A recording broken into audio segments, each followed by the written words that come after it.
గురువు అంటే ఎవరు? గురు పౌర్ణిమ అంటే కేవలం గురువుకు నమస్కారం చేయడమేనా? బయట ఉన్న గురువే గొప్పవారా? లేక మనలోనే ఒక గురువు ఉన్నాడా? భగవద్గీత, ఉపనిషత్తులు చెప్పిన ఒక గొప్ప రహస్యం మీ జీవితాన్ని మార్చగలదు. అసలు గురువు అంటే ఎవరు? ఎన్ని విధాలా ఉంటాడు? ఈ వీడియో మీరు చివరి వరకు చూడండి. గురువు గురించి మీకున్న దృక్పథమే మారిపోతుంది. ఎందుకు అంటే మనకి గురువు అంటే బాహ్యంగా కనిపించే ఎవరో ఒకరిని మనం గురువు అంటాము. కానీ గురువులు ఇద్దరు ఉన్నారండి. అదే మనకి తెలియాల్సిన విషయం అన్నమాట. గురు పౌర్ణిమ అనేది కేవలం ఒక వ్యక్తిని పూజించే రోజు కాదండి. అది జ్ఞానానికి, చైతన్యానికి, గురుత్వానికి నమస్కరించే పవిత్రమైన రోజు. గురు అంటే ఇక్కడ మనం ఒక విషయం తెలుసుకోవాలి. సనాతన ధర్మం ప్రకారం గురువు రెండు రూపాల్లో ఉంటారు. ఒకటి బాహ్య గురువు అంటే ఔటర్ గురువు అంటే కంటికి కనిపించేవాడు. రెండో వాళ్ళు అంతరంగ గురువు అంటే మన ఇన్నర్లో ఉంటారు. ఆ గురువు మనకి బయటికి కంటికి కనిపించరు. ఈ రెండు కలిసి మనిషిని అజ్ఞానం నుండి జ్ఞానానికి, అటు నుంచి పరిమితి నుండి అనంతానికి నడిపిస్తారు. అంటే బాహ్య గురువు అజ్ఞానం నుండి జ్ఞానానికి నడిపిస్తే అంతరంగిక గురువు పరిమితి నుండి అనంతత్వానికి నడిపిస్తాడు. అంటే మనం ఒక బావిలో కప్పలాగా ఇదే నా పరిధి అని మనం ఒక సర్కిల్ గీసేసి కూర్చుంటాం. కాదు, నువ్వు ఇన్ఫినిటీ అని మనకి అంతరంగ గురువు నడిపిస్తాడు. బాహ్య గురువు అంటే బయట కనిపించే జ్ఞానదాత. బాహ్య గురువు అంటే శరీర రూపంలో మన జీవితంలోకి వచ్చి జ్ఞానాన్ని అందించే వ్యక్తి. వాళ్ళు తల్లిదండ్రులు కావచ్చు, ఉపాధ్యాయులు కావచ్చు, ఆధ్యాత్మిక గురువు కావచ్చు, యోగి, మహర్షి, సద్గురువు, వీళ్ళందరూ కూడా బాహ్య గురువులే. వీళ్ళ యొక్క ప్రధానమైన పని ఏంటి అంటే అజ్ఞానాన్ని తొలగించడం, ధర్మాన్ని నేర్పించడం, సరైన మార్గాన్ని చూపించడం, మనలోని దివ్యత్వాన్ని మేల్కొల్పడం. ఇక్కడ భగవద్గీత చెప్తుంది మనకి, తద్విద్ధి ప్రణిపాతేన పరిప్రశ్నేన సేవయా ఉపదేక్షంతి తే జ్ఞానం జ్ఞానినస్తత్వదర్శినః. భగవద్గీతలో 4వ అధ్యాయం 34వ శ్లోకం చెప్తుందండి. ఇది మనం షిరిడి సాయిబాబా సచ్చరిత్రలో కూడా ఉంది. ప్రణిపాతేన పరిప్రశ్నేన సేవయ అని ఆయన అడుగుతాడండి. అంటే వినయంతో గురువును ఆశ్రయించు, సేవ చెయ్యి, ప్రశ్నలు అడుగు, అప్పుడే తత్వజ్ఞానులు నీకు నిజమైన జ్ఞానాన్ని బోధిస్తారు అని అర్థం. బాహ్య గురువు ఏం చేస్తారు? నిన్ను నడిపిస్తాడు, నీ తప్పుల్ని చూపిస్తాడు, నీకున్న అహంకారాన్ని తగ్గిస్తారు. అంతేకాదు, నీలో ఒక దైవత్వాన్ని ఉంది అని దాన్ని గుర్తు చేస్తాడు. ఆయన ఏమి జవాబు ఇవ్వడు, జవాబు కనుగొనే దారిని చూపిస్తారు. అంతరంగిక గురువు అంటే మన ఇన్నర్ గురువు ఏం చేస్తారు అంటే నీ హృదయంలో నివసించే శాశ్వతమైన జ్ఞానం ఏదైతే ఉందో దానిని అంతరంగ గురువు అని పిలుస్తారు. ఈ విషయాన్ని మనకి ఉపనిషత్తులు చెప్తున్నాయి, భగవద్గీత చెప్తుంది, వేదాలు చెప్తున్నాయి, పురాణాలు చెప్తున్నాయి. మనలోనే ఒక సాక్షి ఉంది. ఆ సాక్షినే ఆత్మని, చైతన్యమని, అంతర్యామి అని, అంతరంగ గురువు అని పిలుస్తూ ఉంటారు. ఆ సాక్షి అంటే ఇప్పుడు మనం ఏదైనా ఒక పని చేస్తున్నప్పుడు మన మనసు వేరే దాని గురించి ఆలోచిస్తుంది.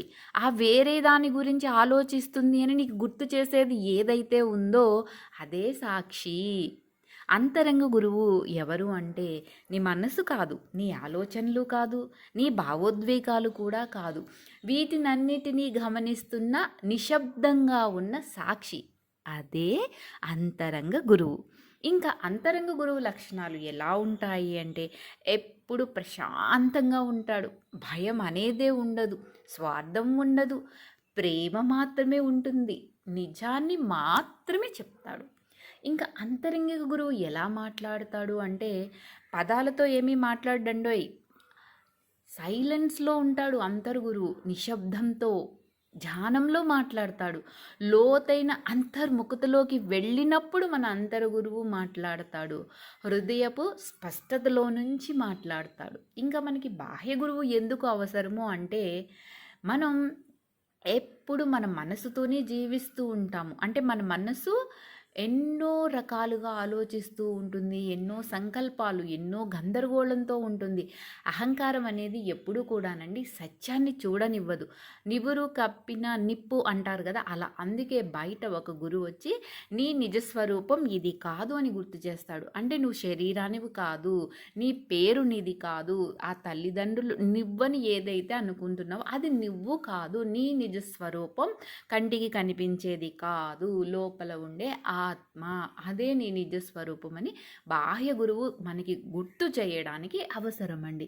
ఇంకా అంతరంగిక గురువు ఎందుకు అవసరము, ఎప్పుడు మేల్కొంటాడు అంటే ఎప్పుడైతే మనకి నీలోనే ఉంది ఆ దేవుడు అనే విషయాన్ని మనం బాహ్య గురువు ద్వారా తెలుసుకుంటామో అప్పుడు అంతరంగిక గురువు మేల్కొంటాడు. ఎలా మేల్కొంటాడు? ధ్యానం చేయడం ద్వారా, స్వాధ్యాయం చేయడం ద్వారా, ఒక పుస్తకాన్ని చదవడం ద్వారా, సేవ చేయడం ద్వారా, ప్రేమని పంచడం ద్వారా, వినయంతో ఉండడం ద్వారా, వీటి వల్ల ఏమైపోతుంది? మన మనసు నిర్మలమైపోతుంది. అప్పుడే బాహ్య గురువు చెప్పిన జ్ఞానం మన అంతరంగంలో ఒక వెలుగుగా మారుతుంది. అప్పుడు మన అంతరంగికమైన గురువు మేల్కొంటాడు. అసలు గురువు యొక్క అసలు లక్ష్యం ఏంటంటారు? ఎప్పుడు కూడా మనల్ని తనపై ఆధారపడేలాగా చేయటం కాదు అసలు గురువు యొక్క లక్ష్యం. అంటే మనలో ఉన్న గురువునే మేల్కొల్పుతాడు. గురువు అంటే గుణాతీతుడు, రూపాతీతుడు, ఊహాతీతుడు. అదే నిజమైన గురుత్వం. వీటికి అతీతంగా ఉండి నీలో కూడా ఒక గురువు ఉన్నాడయ్యా, నువ్వు ఎప్పుడు బాహ్యంగా నన్నే చూసుకుంటున్నావు, నీలో ఉన్నాడని చెప్తాడండి గురువు. దీనికి ఒక అందమైన ఎగ్జాంపుల్ చూడాలంటే బాహ్య గురువు అండి ఎలాంటి వాడంటే చంద్రుడిని చూపించే వేలి వంటి వాడు. అంటే ఇప్పుడు తల్లి గోరుముద్దలు తినిపిస్తూ బిడ్డకి అదిగో చందమామ అని వేలు పెట్టి చూపిస్తుంది, ఆ వేలు బాహ్య గురువు. అంతరంగిక గురువు ఏంటి అంటే అక్కడ కనిపించే ఆ చంద్రుడి యొక్క వెలుగు అనమాట. వేలిని మాత్రమే చూసామనుకోండి చంద్రుడు కనిపించడు. వేలు చూపిన దిశలో చూస్తే మాత్రమే మనకి చంద్రుడు అక్కడ ప్రత్యక్షమవుతాడు. అలాగే బాహ్య గురువు చూపే దారిలో నడిస్తే మనలో ఉన్న అంతరంగిక గురువు కూడా మేల్కొంటాడు. మన ఆధ్యాత్మిక ప్రయాణం ఎలా సాగుతుంది అంటే ముందు ఒక బాహ్య గురువు ద్వారా ఆయన చెప్పిన సాధన చేయడం ద్వారా మనలో ఉన్న అంతరంగిక గురువు మేల్కొల్పడం ద్వారా ఆత్మ సాక్షాత్కారం అనేది జరుగుతుంది. ఈ విధంగా మన యొక్క ఆధ్యాత్మిక ప్రయాణం జరుగుతుంది. ఈరోజు గురు పౌర్ణమి కదండి, నా బాహ్య గురువుకు నేను కృతజ్ఞతలు తెలియజేసుకుంటున్నాను.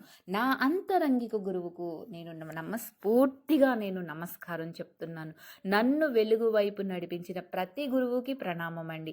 నేను చిన్నప్పటి నుంచి పుట్టిన కాడి నుంచి నా తల్లిదండ్రులు, నా ఎంతోమంది వెనుకుండి నన్ను నడిపించిన ప్రతి ఒక్క గురువులకి నా జీవితంలో ఇప్పటికీ ఏదో ఒకటి ఎవరో ఒకరి ద్వారా నేను నేర్చుకుంటూనే ఉంటున్నాను కదా, వాళ్ళందరికీ కూడా నా హృదయపూర్వక పాదాభి ప్రణామాలు తెలియచేస్తున్నాను. బాహ్య గురువు మార్గాన్ని చూపిస్తాడు, అంతరంగిక గురువు ఆ మార్గంలో నడిపిస్తాడు. వీళ్ళు ఇద్దరు వేర్వేరు కాదు, ఇద్దరూ అవసరమే. ఒకే పరమ జ్ఞానానికి వీళ్ళు రెండు రూపాలన్నమాట. గురు బ్రహ్మ, గురుర్విష్ణు, గురుర్దేవో మహేశ్వర, గురు సాక్షాత్ పరం బ్రహ్మ, తస్మై శ్రీ గురవే నమః. మీకు ఈ వీడియో నచ్చినట్లయితే లైక్ చేయండి, కామెంట్ చేయండి, మీ అభిప్రాయాలను తెలవండి. ఓం శ్రీ గురుభ్యో నమః అని కామెంట్ చేయండి. Thank you for watching.